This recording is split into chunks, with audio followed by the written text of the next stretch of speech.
12 brutal hours on the job, hands black with grease, boots crusted in sawdust, back screaming since Monday. I drag home, turn into the driveway, and stop dead.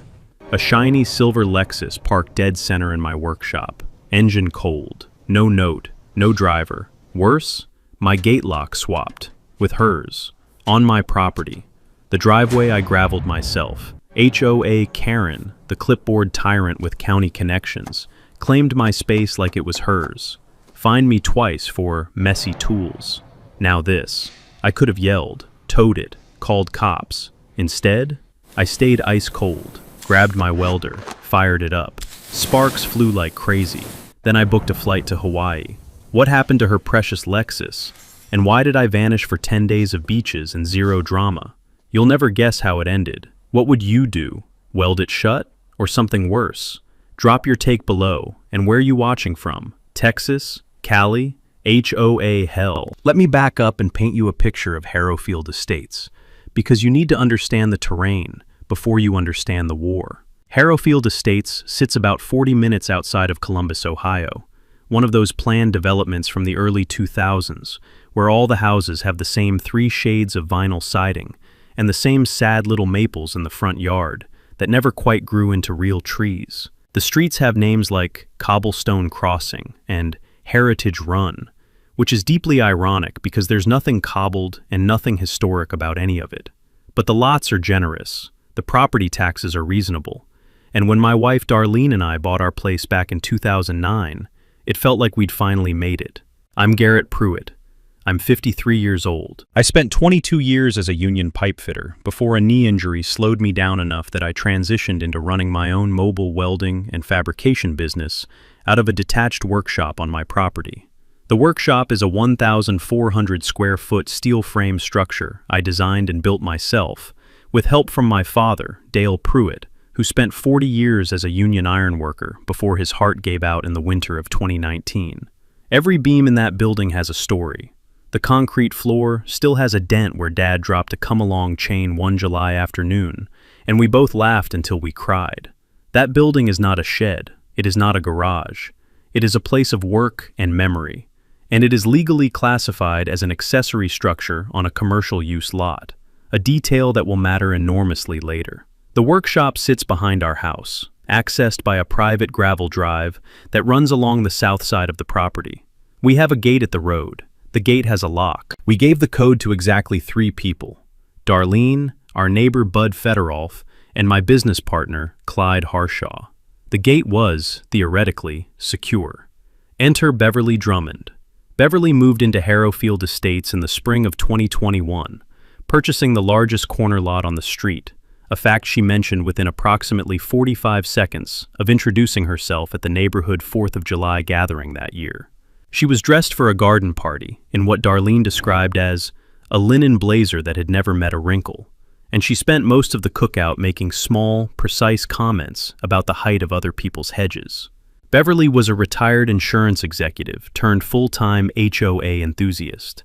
Within 6 months, she'd gotten herself elected HOA president through a combination of relentless campaigning and the general apathy of everyone else on the board.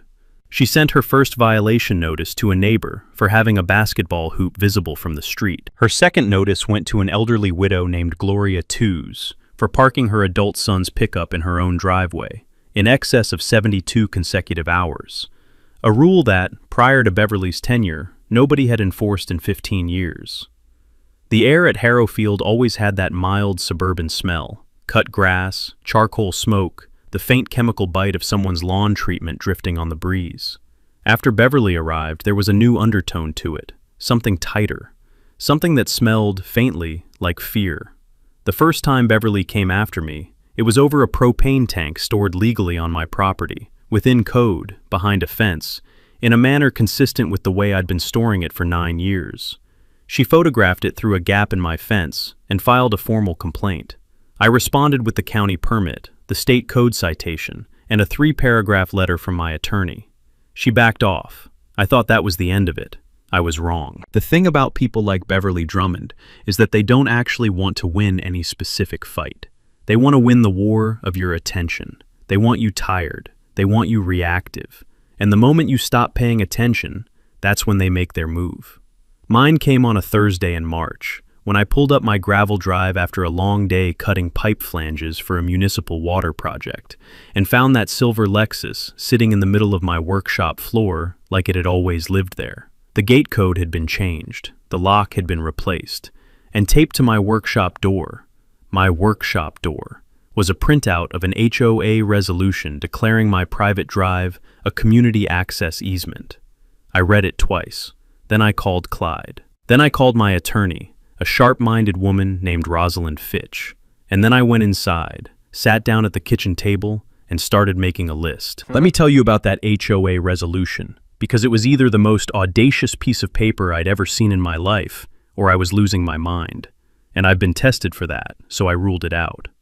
The document Beverly had taped to my door was a community access and easement resolution, dated 2 weeks prior, bearing the signatures of herself as president, her next-door neighbor Clifford Ainsley as treasurer, a retired insurance adjuster who'd co-signed every one of her schemes, and a third board member named Tamsin Voyle, who later told me under oath she'd signed the document, believing it was an amendment to the landscaping guidelines.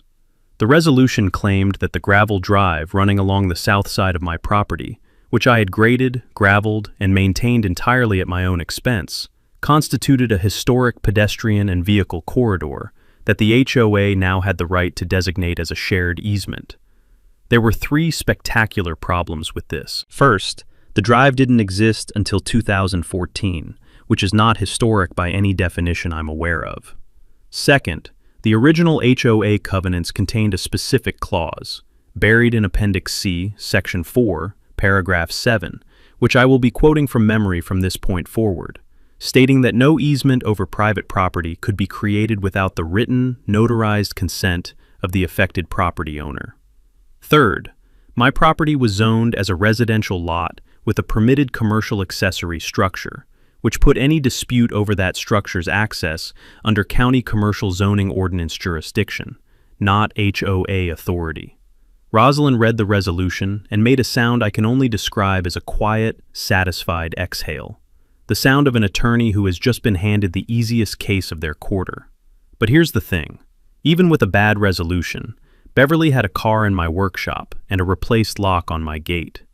The law was on my side, but the Lexus was still on my floor. And the county sheriff's deputy who responded to my call that evening was the kind of man who preferred to let neighbor disputes resolve themselves rather than take enforcement action, a stance he communicated to me in a tone that suggested he'd received a phone call before mine. The deputy suggested I contact the HOA in writing. I thanked him politely. Then I went back inside and started photographing everything. Here's something they don't teach you in school, but every pipe fitter learns on the job. When someone is trying to take something from you, your first job is documentation. Date-stamped photos of the vehicle in my workshop, screenshots of my original gate code records, photographs of the replaced lock with the original packaging still in the trash, which, for reasons I still find deeply satisfying, Beverly had thrown into the communal recycling bin down the street rather than her own garbage, meaning it was legally accessible to anyone who walked past. I retrieved that packaging with a set of tongs and bagged it like an evidence tech. The smell of that workshop in March is something I'll carry the rest of my life. Cold concrete, cutting oil, the faint iron scent of old welds, and underneath all of it, the alien smell of a Lexus interior, that combination of leather conditioner and privilege, sitting where my MIG welder usually lives. I sent Beverly a certified letter the next morning, authored by Rosalind, politely informing her that the resolution was legally void, that the vehicle constituted trespass on commercial use property, and that she had 48 hours to remove it before we filed in county court. I kept my copy of every document. I sent a second copy to the county recorder's office. Beverly's response arrived the following day, not by mail, but by appearance. She came to my front door in that linen blazer, holding a folder, and told me through the screen door that the HOA had the authority to regularize shared community infrastructure, that my workshop was an eyesore impacting community property values, and that if I persisted in threatening legal action against volunteer community leadership, the HOA board would be forced to levy fines against my property. I looked at her for a long moment. The gravel crunched under her heels as she shifted her weight. Then I said, "Rosalind, I have her on the front porch. She just threatened fines in retaliation for filing a legal claim." I was on the phone the whole time. Rosalind had been listening. Beverly's face cycled through 3 distinct expressions. The third one was something I'd classify as recalibration. The moment a person realizes they have made a tactical error and is deciding what to do next. She left without another word. The Lexus stayed in my workshop. That was fine. I was starting to think I didn't want the car moved just yet. While Beverly was playing neighborhood boss, I was quietly building a file that would have made a federal prosecutor proud. Rosalind filed the trespass complaint with the county court and simultaneously submitted a formal challenge to the easement resolution with the county recorder. The challenge cited 3 things: the void consent clause in the HOA covenants, the commercial zoning designation of my accessory structure, and, this is the one that really stings, a state statute called Ohio Revised Code Section 5311.081, which governs planned community associations and explicitly prohibits HOA boards from taking unilateral action that impairs a property owner's legal use of their land without a supermajority vote of all homeowners, not just the board. The HOA had not held a community vote, not even close. Rosalind filed that statute like a card face up on the table. Meanwhile, I'd found something interesting in the county property records. Beverly's corner lot, the big one she was so proud of, had a recorded deed restriction from 2003, placed by the original developer, limiting any structure on that lot to a single-family residential use. That restriction was still active, and Beverly, it emerged, had applied 18 months earlier for a permit to build a second detached structure on her property. A studio, she'd called it, without disclosing the deed restriction to the county permit office. Her permit was pending. She was waiting on approval. Now I understood the full shape of the game. Beverly needed good standing with the HOA and a cooperative relationship with county officials to get that permit approved. If I made noise, legal, public, documented noise, her permit application started looking a lot more complicated. My workshop wasn't just an eyesore to her. It was a rival claim on institutional attention. If county zoning staff were busy processing my commercial use dispute, they were looking harder at her paperwork. And the deed restriction was a landmine sitting in her foundation. I did not immediately detonate it. I filed it in the folder, made a note, and went back to work. Bud Federolf, my neighbor to the north, had been watching all of this with the quiet fury of a man who'd received 4 violation notices in 2 years. 2 for his mailbox, 1 for a flagpole, 1 for a garden border that was apparently 2.3 inches too close to the property line. Bud is 61 years old, spent 30 years as a tool and die machinist, and has the kind of institutional memory about Harrowfield that could fill a filing cabinet. He came over one evening while I was in the driveway and told me that 3 other homeowners had received intimidating letters in the past month, all from Beverly, all relating to trivial infractions, all times suspiciously close to an upcoming HOA board election. Bud also told me something I hadn't known. The HOA's annual budget included a $14,000 line item for community beautification and common area improvements, a budget controlled entirely by the board president. There were no receipts, no audit, no public accounting. I added that to the folder, too. Here's your legal knowledge nugget for the day.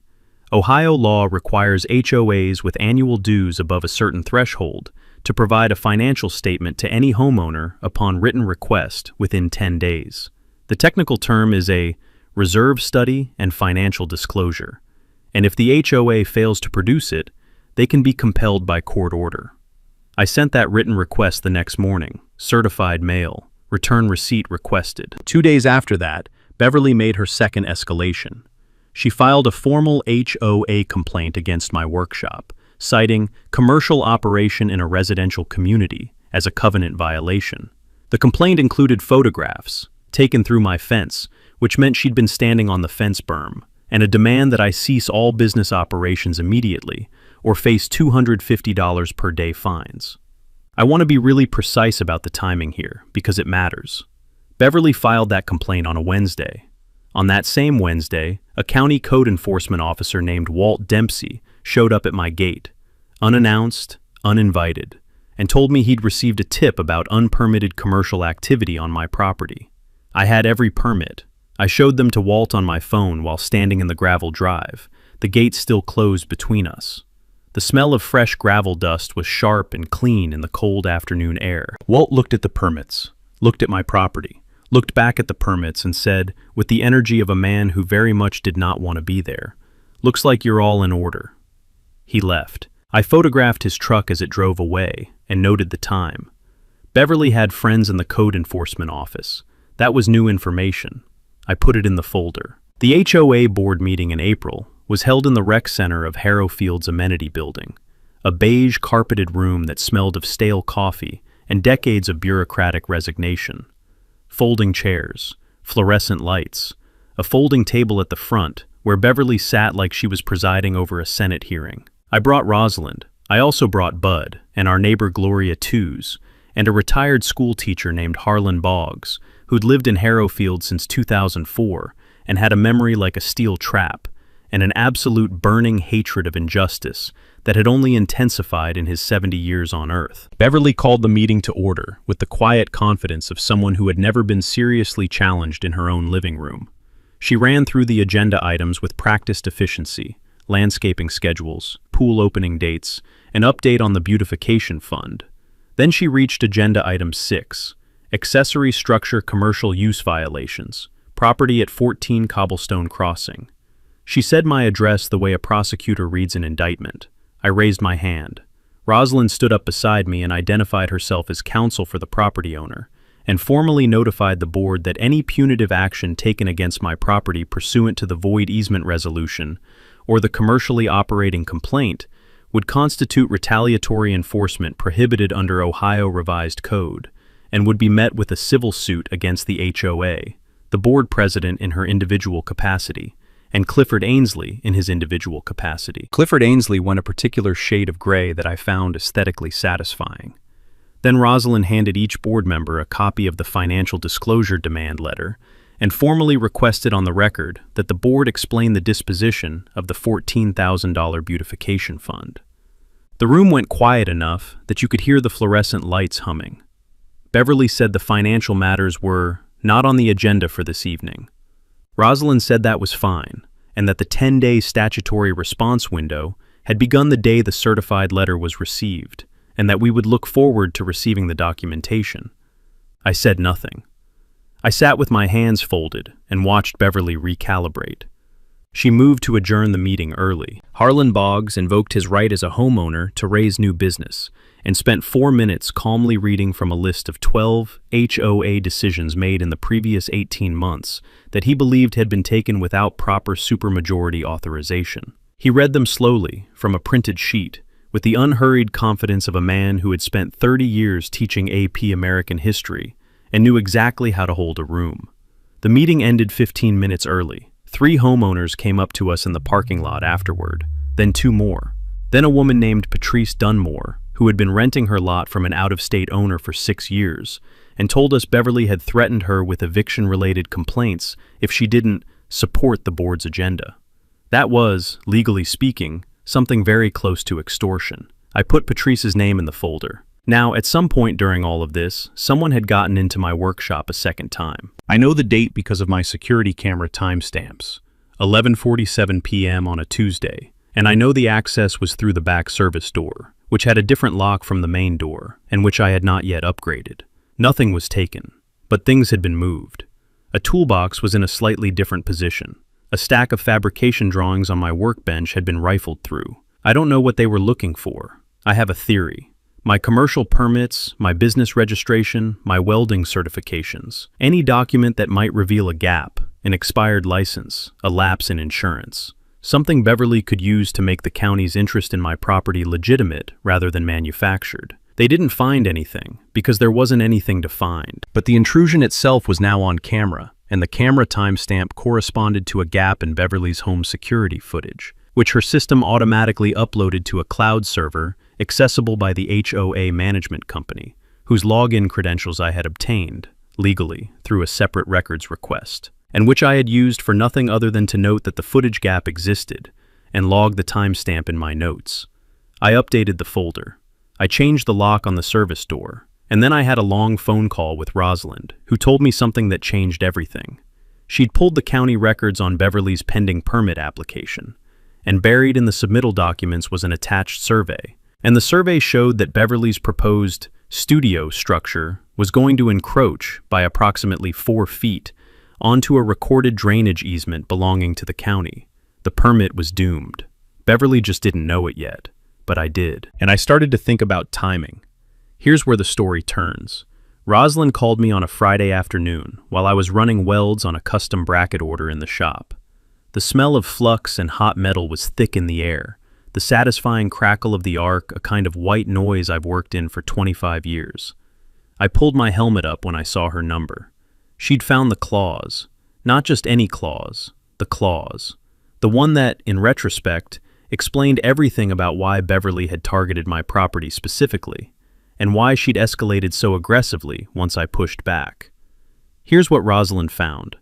Buried in the original developer's covenant documents from 2002, documents that predated the HOA's current bylaws and legally superseded them in any conflict, was a provision called the Accessory Structure Revenue Share Clause. It was a vestige of the original developer's financing agreement, apparently never removed from the recorded covenants, and it read, in relevant part, that any property in Harrowfield Estates operating a permitted commercial accessory structure, generating revenue in excess of $50,000 annually, was subject to a 2% annual HOA assessment surcharge on net revenue, but only if the HOA board had formally registered a claim under the clause within the first 24 months of the commercial operations county permit issuance. My commercial permit had been issued in 2018. It was now 2023. The 24-month window had expired 5 years ago, making the clause permanently unenforceable against my property. But here's what Rosalind suspected, and what the paper trail began to confirm, is that Beverly had discovered this clause when she reviewed the original covenant documents after taking over as HOA president, and had misread the expiration provision. She believed the clause was still active. She believed she had the legal right to compel me to pay a percentage of my business revenue into the HOA fund, and that if she could establish the easement, establish the commercial use violation threat as leverage, and get me to negotiate a settlement rather than fight her in court, she could lock in that revenue stream before consulting a real attorney and discovering she was wrong. The $14,000 beautification fund with no receipts? That was the warm-up act. She was looking at my welding business, which grossed over $180,000 in its last full year, as a personal revenue source. This wasn't just an HOA power trip. This was fraud. Attempted, yes. Partially concealed, yes. But fraud. Rosalind was careful. "We can't call it fraud until we can show intent and knowledge," she told me. "But what we have right now is enough to bury every single action she's taken in the last 6 months. The easement is void. The commercial use complaint is retaliatory and legally baseless. The financial disclosure non-compliance is a separate statutory violation. And if she tries to enforce that revenue clause, which she can't, but if she tries, she's going to need an attorney who will immediately tell her she has no case. And that attorney is going to ask her some very uncomfortable questions about why she's been running this whole operation." I sat on the shop floor for a moment, helmet in my lap, the smell of cooling steel around me. Then I told Rosalind I needed about 3 weeks. She asked what for. I told her I needed time to set the table. Here is where a lesser man goes to the internet and complains. That's not what happened. I spent the first week doing 3 things in parallel. Building the legal file to Rosalind's specifications, reaching out to my community of affected neighbors, and engineering what I will call, and I want to be precise here, a lawful, property owner authorized, structurally sound physical deterrent. The legal strategy first, because this is the part you can actually use. Rosalind filed what's called a quiet title action against the HOA, challenging the recorded easement as void, and seeking a court declaration that my private drive was my private drive, full stop. In Ohio, a quiet title action is a civil suit filed in common pleas court, and once it's filed, any adverse action against the disputed property, including HOA fines, can be stayed pending resolution. Think of it as hitting pause on the entire HOA enforcement mechanism while the court decides who's right. The HOA had to respond within 28 days, or default. Their liability insurance carrier, who they were required to notify immediately, would have their own attorneys review the case, and those attorneys would not like what they saw. That's the first legal trick: quiet title action as a freeze on HOA enforcement. The second trick was the financial disclosure demand. When the HOA failed to produce the reserve study and financial statements within the 10-day statutory window, Rosalind filed a motion to compel in county court. This forced the HOA to either produce the documents, which would reveal the $14,000 fund irregularities, or face contempt. They produced partial documents on day 14, which meant they were already in technical violation. Rosalind noted it in the record and kept moving. The third trick was the zoning reclassification inquiry. I formally requested in writing that the county zoning office review whether my property's commercial accessory designation meant that HOA authority over my workshop was legally preempted by county zoning law. The county's response, which came back in 8 days, was essentially, yes, for a permitted commercial use structure, county zoning code governs. The HOA's authority was limited to residential use covenant compliance, and my workshop's commercial use was grandfathered and permitted. Rosalind attached this to the quiet title filing like a cherry on top. Now, the physical component. The Lexus was still in my workshop. Beverly had not moved it. I believe she thought that leaving it there preserved some claim, some physical presence that validated her resolution. She was wrong about that legally, but she was right that it complicated a simple tow.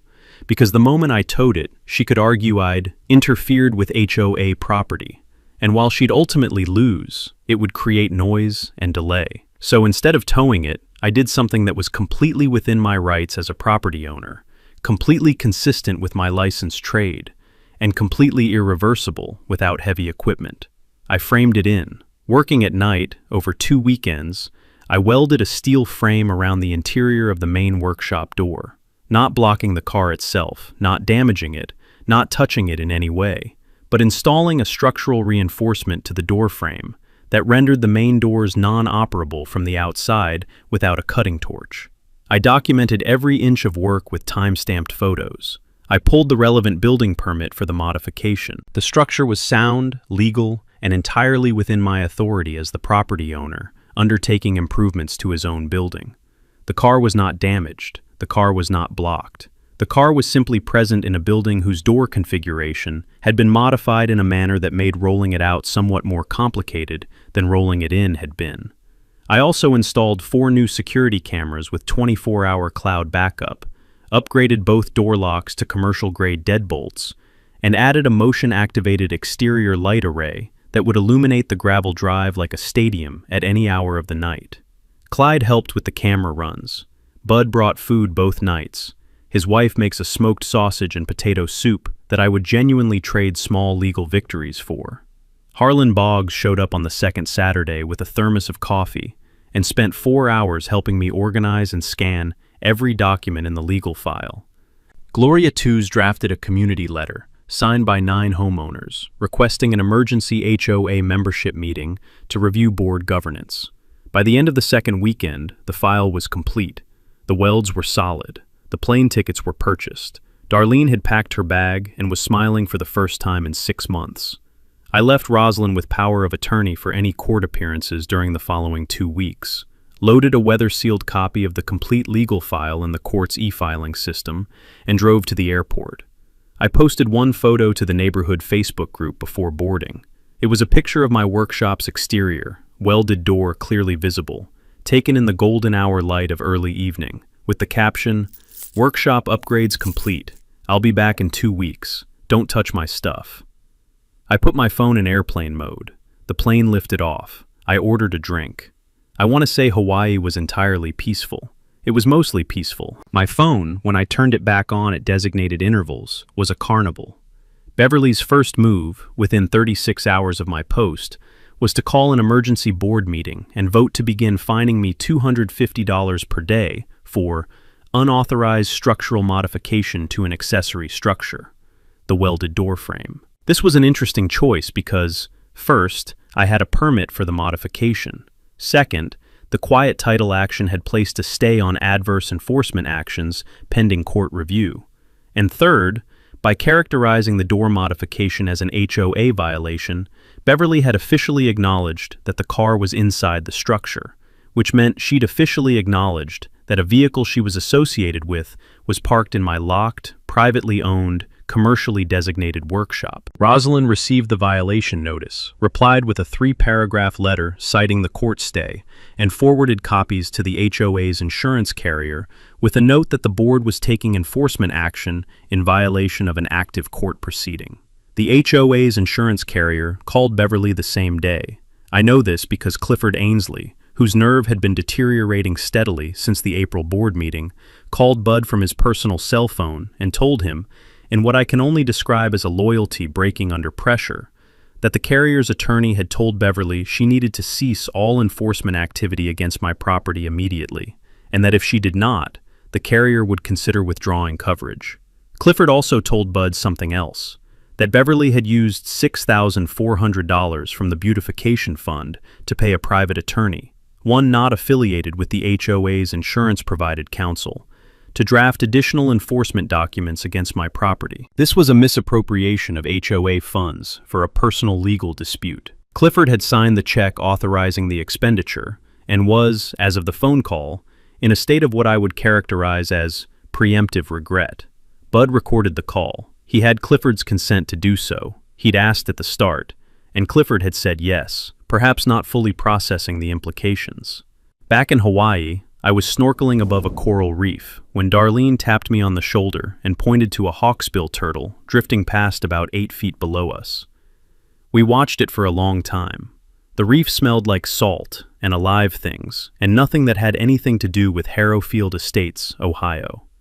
When I checked my messages that evening, there were 47. I read Rosalind's summary, forwarded Bud's recording note to her secure file share, and went to bed. Beverly's second escalation came in week 2. She filed a complaint with the Ohio Department of Commerce's Industrial Commission, alleging that my welding business was operating without proper licensure, a claim that was factually incorrect and demonstrably so within approximately 4 minutes of records review, but which required me to respond formally within 15 days or face an automatic investigation flag. This is a tactic called administrative harassment, filing regulatory complaints not because they have merit, but because responding to them costs the target time and money, and occasionally creates paperwork errors that can be weaponized later. I had anticipated this. Rosalind had a response package already prepared. It was filed within 24 hours, with full documentation, and included a cover letter noting that this was the second instance of Beverly directing regulatory attention toward my property in coordination with code enforcement contacts, and that we were reserving the right to pursue a malicious prosecution claim if the pattern continued. Meanwhile, the county recorder's office had completed its review of the easement challenge. Their preliminary finding, not yet formally issued but communicated to Rosalind informally, was that the resolution was defective on its face and the easement recording would be vacated. And Beverly's permit application? The county's drainage easement review had flagged the encroachment. A hold had been placed on the application pending a survey amendment, which, given the geometry of her lot, was essentially impossible without redesigning the entire structure. She didn't know I'd found that yet. She was still fighting on 3 fronts, burning money and credibility, and I was on a beach watching the sun go down over the Pacific with a cold drink in my hand and a phone full of good news. Here's the thing about people who use systems as weapons. They're very good at attacking people who don't know the systems as well as they do. The moment you know the systems better, the moment you've read every covenant clause, filed every counter document, and made every phone call, they don't have a weapon anymore. They just have a personality problem. And personality problems don't win in court. I landed back in Columbus on a Tuesday night. Darlene was still glowing from the trip. She'd gotten sun on her face for the first time in 2 years, and it looked good on her. I dropped our bags at home, walked out to the workshop in the dark, crunched across the gravel, and stood at the welded door with a flashlight. The Lexus was still there. Of course it was, but someone had tried to move it. There were fresh scrape marks on the concrete floor near the rear tires. Someone had attempted to roll the car back toward the main door, probably to see if there was clearance. There wasn't. The door frame modification had been designed with exactly 12 inches of clearance from the car's front bumper, well within safe parameters, but making any standard vehicle exit path impossible without disassembling the frame. I photographed the scrape marks. I downloaded the security camera footage, 4 cameras, continuous, cloud-backed, and found a timestamp from the previous Saturday at 2:14 a.m., showing 2 individuals in dark clothing and hats, using a Slim Jim tool on the side door, and spending 40 minutes inside the workshop before leaving without the car. The footage was too dark to confirm identities, but one of the individuals had a very distinctive way of walking. A slight lean to the right, left shoulder slightly higher than the right, the kind of gait imbalance that comes from a chronic hip issue. I'd watched Beverly Drummond walk across parking lots enough times that I recognized the pattern. I uploaded the footage to Rosalind's secure server and called her from the driveway. The gravel was wet from overnight rain, and the air smelled cold and clean, and like autumn was finally making up its mind. Rosalind told me the court date for the quiet title action was scheduled for the following Thursday. She also told me that Clifford Ainsley had retained his own attorney, separate from Beverly's, and that his attorney had reached out to hers to discuss cooperating with the property owner's claims in exchange for limited liability consideration. In other words, Clifford was preparing to flip. The community letter drafted by Gloria Tews had gathered 21 signatures and had been formally submitted to the county's planned community ombudsman office, a state office created specifically to investigate HOA governance complaints. The ombudsman had opened a preliminary inquiry. Beverly had received notice of the inquiry by certified mail and had not responded within the required 15-day window. Tamsin Voyle, the board member who'd signed the easement resolution, believing it was a landscaping amendment, had provided a written affidavit to Rosalind's office, stating that she had been misled about the nature of the document she signed, and that she had never consented to any action affecting a private homeowner's property access. Patrice Dunmore had submitted a formal witness statement about the implied threats she'd received regarding her lease and HOA reporting obligations. Beverly, at this point, had been abandoned by her insurance counsel, was being billed by a private attorney she'd paid for with HOA funds, was under ombudsman inquiry, was facing a quiet title action she couldn't win, and had a car she couldn't extract sitting in my workshop like the world's most expensive reminder of overreach. She made one final move in the week before the court date. She went to the local paper, the Harrowfield Courier-Dispatch, which publishes twice a week and has a circulation of about 4,000, and gave them a story.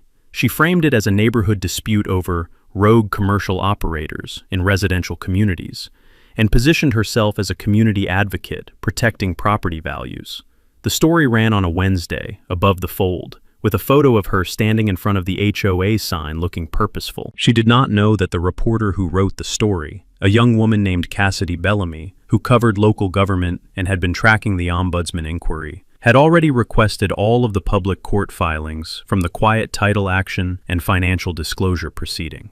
Cassidy called me the same day the story ran. She asked if I'd be willing to provide comment and documentation for a follow-up piece. I told her I'd be delighted. I gave her the full file. I gave her Bud's recording. I gave her the security camera footage. I gave her a copy of the covenant clause, the void easement, the financial disclosure non-compliance, and the county's preliminary easement challenge finding.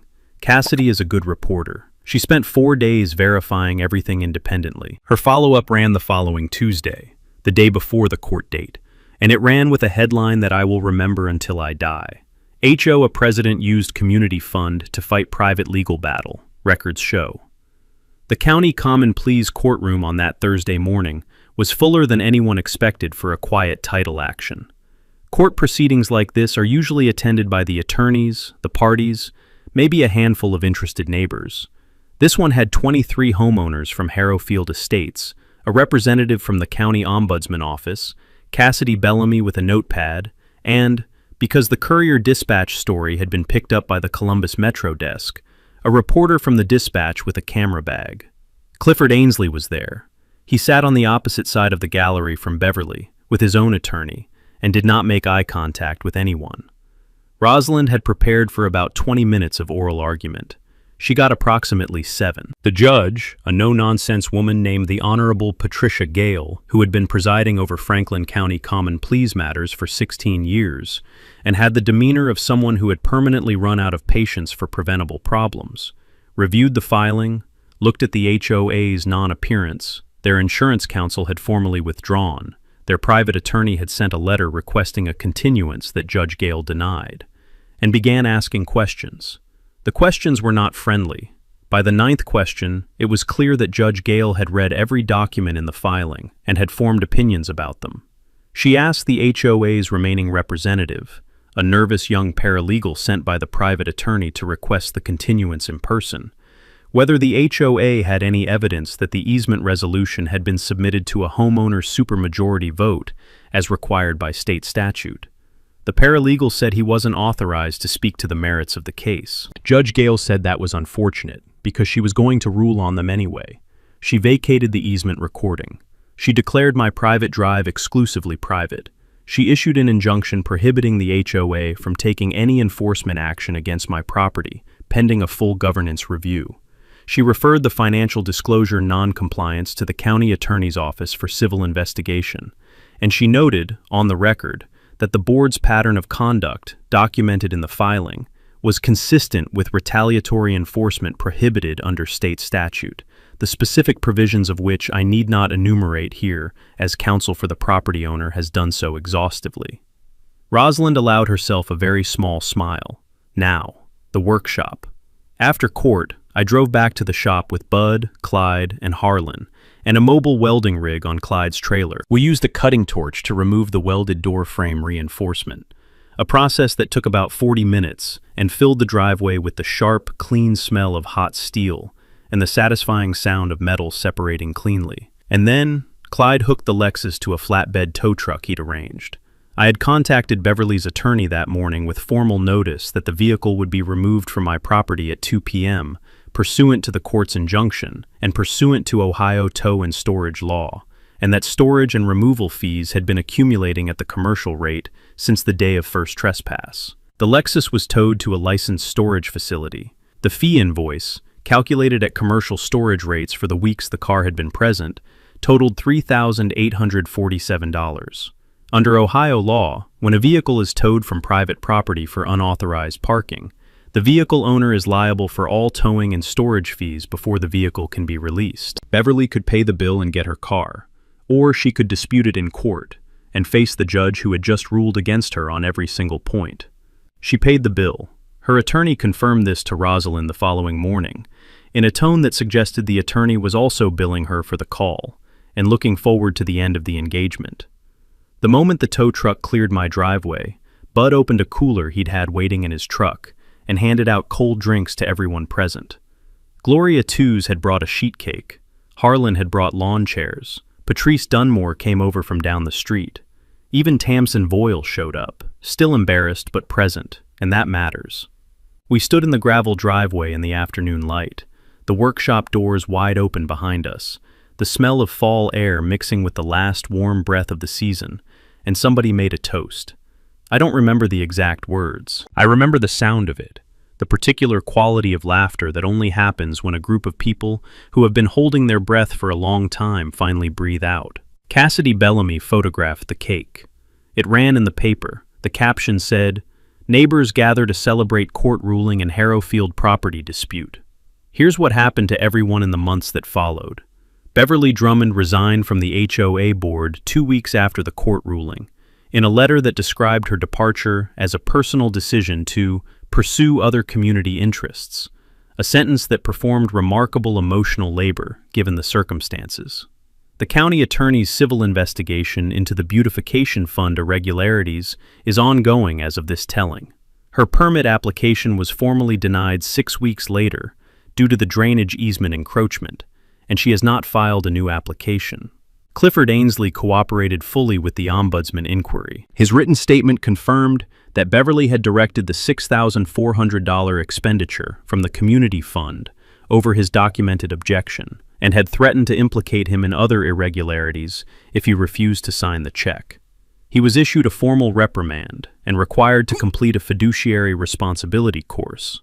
He's still on the board, now under new leadership, and by Bud's account, has become notably enthusiastic about proper documentation. Tamsin Voyle was cleared of any knowing wrongdoing by the Ombudsman inquiry. She is now the board's recording secretary and has instituted a policy requiring all members to receive a plain English summary of any document before signing it, a small but meaningful improvement. Bud Federolf ran for the HOA board in the following spring election, unopposed, and won. His first act was to commission a full audit of the previous 2 years' finances, hire an HOA management company to handle administrative functions, and reduce the HOA dues by $120 annually once the financial irregularities were rectified and properly accounted for. Patrice Dunmore was able to convert her long-term rental agreement into a full purchase with assistance from a first-time buyer program she hadn't previously known existed. Harlan Boggs helped her navigate the paperwork. He will deny enjoying this, but he was grinning when I saw him leave her house the day the purchase closed. My business had its best year in 2023. Part of that was good contract work. Part of it was that the legal process had forced me to get every piece of documentation in perfect order. Permits, registrations, insurance, certifications. And having everything airtight made bidding on larger municipal and commercial contracts significantly easier. The lesson there is not subtle. Paperwork you do reluctantly to defend yourself often becomes the foundation of something bigger. Rosalind Fitch, if you're ever in Central Ohio and need a property attorney who reads HOA covenants like crime fiction and fights like someone personally offended by bad faith, I'll give you her number. And the Harrowfield Estates community, I want to end here, because this is the part that actually matters most.